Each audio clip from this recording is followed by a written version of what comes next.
Hello बच्चों, आज हम लोग कोलाइटिक विलयन के बारे में जानेंगे कि कोलाइटिक विलयन क्या होते हैं और उसमें टिंडल इफेक्ट क्या होते हैं, परिक्षेपण माध्यम, परिक्षेपित प्रावस्थाएं क्या होती हैं, इन सब के बारे में हम लोग पूरी जानकारी करते हैं। तो सबसे पहले कोलाइटिक विलयन क्या होते हैं। विलयन देखिए, विलयन कोलाइटिक विलयन में जो कण होता है का निर्धारण हम कण के आकार पर करते हैं। कोलाइटिक विलयन का निर्धारण हम उसमें मिलाए गए कणों के आधार पर करते हैं। अब कोलाइटिक विलयन के जो कण हैं वो तीन तरह के विलयन बनते हैं। एक बनता है वास्तविक विलयन, एक बनता है कोलाइटिक विलयन और एक बनता है निलंबन। तो जो हमारा वास्तविक विलयन है उसमें जो कणों की साइज होती है वो सबसे छोटी होती है। साइज होती है 10⁻⁻⁴ सेंटीमीटर से नीचे, मतलब 10⁻⁻⁴ सेंटीमीटर से भी कम होना चाहिए ना। आकार छोटा होता है, इससे छोटा होता है। और दूसरा जो कोलाइटिक विलयन होता है इसके कणों का आकार 10⁻⁻⁷ से 10⁻⁻⁴ सेंटीमीटर के मध्य होता है। किसके मध्य होता है बच्चों? 10⁻⁷ से 10⁻⁴ सेंटीमीटर के मध्य होता है। इसीलिए साइज भी देखिए मैंने कुछ बनाने का काम किया है। इसकी साइज देखिए सबसे छोटी, इसकी थोड़ी सी बड़ी होने लगती है। और निलंबन के कणों का आकार 10⁻⁻⁷ सेंटीमीटर से बड़ा होता है, अर्थात उसके कणों का आकार थोड़ा और बड़ा होता है। इसीलिए देखिए पानी में बालू या मिट्टी डालिए और घोलिए तो आपको मिट्टी या बालू घूमता दिखता है ना, और थोड़ी देर के बाद रख दीजिए तो पानी में मिट्टी या बालू नीचे बैठ जाता है। एक सतह मिट्टी या पानी की दिखाई देती है और दूसरी सतह पानी की दिखाई देती है। देखा है नहीं देखा है आप लोगों ने? और ऐसा विलयन विस्मांगी विलयन कहलाता है। ऐसा विलयन क्या कहलाता है?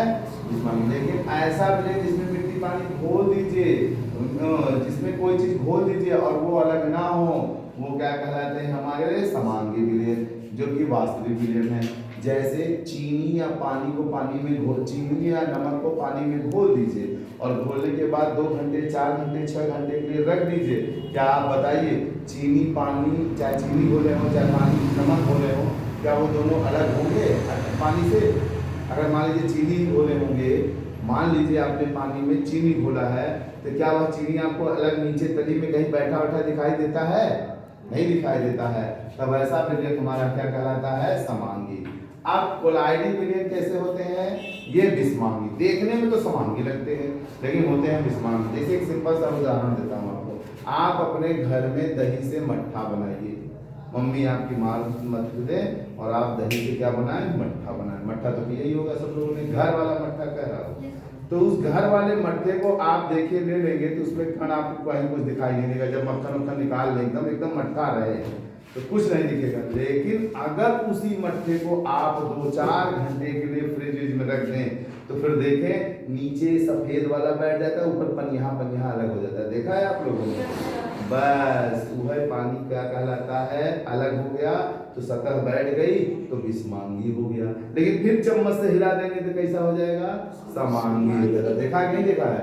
नहीं तो आज जाके घर पे कर लीजिएगा, हमको कल 2 लीटर मट्ठा लेते आइएगा, हम पिएंगे नहीं, नहाएंगे, मतलब पी लेंगे। ठीक, समझ में आया? हाँ, तो ये विस्मांगी है और ये भी विस्मांगी है। इनके कणों को किसी भी विधि द्वारा न सूक्ष्मदर्शी से न सूक्ष्मदर्शी से देखा नहीं जा सकता।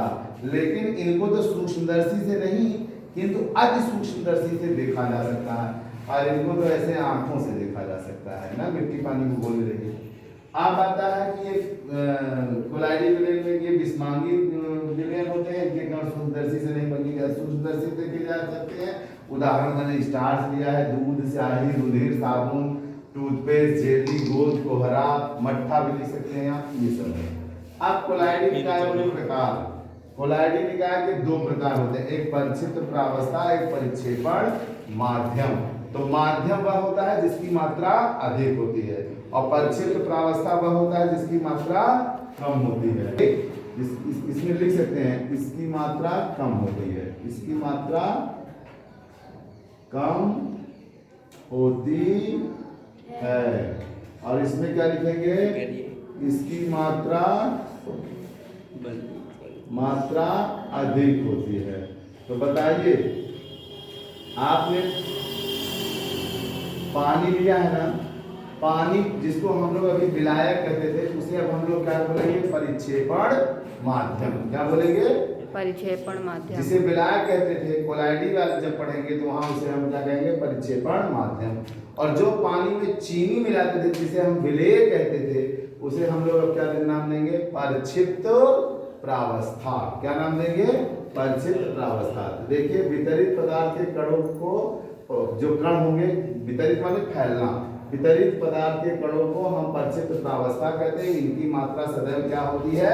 कम होती है। परिक्षेपण माध्यम, परिक्षेपण माध्यम जिसे कहते हैं जिसमें कणों को वितरित किया जाए, जिसमें कणों को वितरित किया जाए, वो क्या कहलाएगा? परिक्षेपण माध्यम कहलाएगा ना। उसे क्या कहेंगे? परिक्षेपण माध्यम। जैसे हम आपसे बात कर रहे हैं, आप लोगों को पढ़ा रहे हैं, तो हमारी आवाज आप तक तभी पहुंचेगी जब तक माध्यम नहीं होगा। माध्यम क्या है? वायु है। तो यहाँ भी एक माध्यम है, पानी में ही बोला जा सकता है। और माध्यम की मात्रा सदैव क्या होती है? ज्यादा होती है। माध्यम की मात्रा सदैव क्या होती है बच्चों? ज्यादा होती है। अब आता है टिंडल प्रभाव। टिंडल प्रभाव 1869 में टिंडल नाम के वैज्ञानिक थे। उन्होंने कोलाइडी विलयन लिया और कोलाइडी विलयन पर उससे प्रकाश फेंका। क्या फेंका? प्रकाश। तो देखा क्या कि वहां एक कोने पे शंख जैसी चमक दिखती, ये चमकने लगेगा, ठीक है? शंख के जैसा। शंख की क्या थी? जैसे आप लोग आइसक्रीम खाए तो जो कोन नहीं आता जिसमें आइसक्रीम ऐसे भर के देते हैं, वो शंख के जैसा होता है। बर्थडे में देखिए टोपी लगती है ऐसे वाली ना, ऐसे बड़ी सी, ऐसे पतली सी, वो कोन कहलाती है। इसे अंग्रेजी में कोन कहते हैं, हिंदी में शंख कहते हैं। ठीक, तो कह रहे थे क्या कि जब इन्होंने प्रकाश किरण पुंज स्पेस कोलाइडी विलयन से गुजारा तो देखा गया वहां एक जगह चमक दिखाई दे रही थी। जो चमक दिखाई दे रही थी वह चमक किसके कारण हो रही थी? कोलाइडी कणों के कारण हो रही थी। किसके कारण हो रही थी? कोलाइडी कणों के प्रकीर्णन के कारण। इस खोज को ये हम लोग क्या नाम देते हैं? इस घटना को हम लोग क्या नाम देते हैं? टिंडल प्रभाव कहते हैं। क्या कहते हैं इसे? टिंडल प्रभाव। ठीक, घर में अगर इसका एग्जांपल देखना हो, घर और हो, कच्चा घर और हो, तो वहां देखिए अगर धूप की एक किरणें अंदर आती रहती है, देखे हैं कभी? तो धूप की एक किरण अंदर आती रहती है तो उसमें बहुत छोटे छोटे कण उड़ते दिखाई देते हैं। अगर वह आप किरण बंद कर दीजिए तो वो कण दिखाई नहीं देते हैं। तो आपके पूरे रूम में ऐसे कण बैठे हैं, उड़ रहे हैं, लेकिन आपको दिखाई नहीं देते। लेकिन जहां प्रकाश की किरण गुजर रही होती है वहां दिखाई देते हैं और पूरा कमरा अंधेरा रहे तब। ऐसे तो आप बाहर की धूप में देखेंगे वहां कण थोड़ी दिखाई देंगे, समझ में? भले धूप है। तो इस तरह से वो जो कण दिखाई दे रहे हैं वो कौन से कण हैं? कोलाइडी कण है। कौन से कण हैं? कोलाइडी कण है। और उसमें जो चमक दिखाई दे रही है वो टिंडल प्रभाव को प्रूफ करती है। तो बच्चों, आज ये टिंडल प्रभाव हमारा समाप्त हुआ। अगले वीडियो में और आगे इससे कंटिन्यू करूंगा, ठीक है? आप तब तक खाते रहिए, पीते रहिए, मस्त रहिए, ठीक है? बदमाशी करते रहिए, पढ़ाई से दूर रहिए। पढ़ने लिखने से क्या फायदा यार? पढ़ाई लिखाई से कुछ मिलता उलता नहीं है, ठीक है? बढ़िया सिगरेट वगैरह पीजिए, गांजा वगैरह, चिलम दारू, ठीक है? 4 बोतल रोज का काम मेरा डोज का करते रहिए, मस्त रहिए। धन्यवाद।